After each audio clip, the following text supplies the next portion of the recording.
Hello दोस्तों, प्रिया की शादी मिनी ब्लॉग में एक बार आपका फिर से स्वागत है।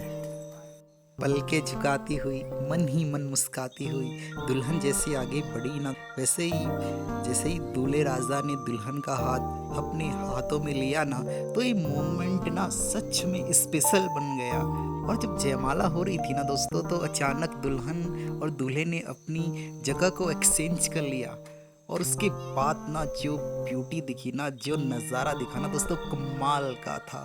दुल्हन इतनी खूबसूरत लग रही थी जैसे मानो सारी सौंदर्यता बस आज उन्हीं के लिए यहाँ पर प्रदर्शन कर रही है। वैसे तो दूल्हे राजा भी कम नहीं लग रहे थे, लेकिन यहाँ थोड़ा बहुत एडवांटेज तो दुल्हन को मिलना चाहिए। आखिरकार वो दूल्हे राजा की ड्रीम्स ऑफ क्वीन है। और उसके बाद जयमाला के लिए उनकी दो सहेलियां स्टेज पर आई और जयमाला उनके दूल्हा दुल्हन के हाथ पर उन्होंने रखी। उसके बाद थोड़े से फोटोशॉप के बाद दूल्हा और दुल्हन जयमाला के लिए तैयार थे और एक्साइटेड भी। जब आप दोस्तों महीनों से इस चीज़ की प्रिपरेशन करते हो, बहुत सारे ड्रीम देखते हो, बहुत सारे सपने होते हैं ना कि उस दिन मेरी जयमाला होगी, तो उस दिन मैं ये करूँगा वो करूँगा, और फाइनली जब वो मोमेंट आता है ना, तो वो कमाल का होता है। उसके बाद ये लम्हा, इस लम्हे के लिए ना दूल्हा दुल्हन बहुत महीनों से सालों से इंतज़ार करते हैं। और जब वो लम्हा आता है तो बहुत ही स्पेशल बन जाता है, बहुत ही अहम।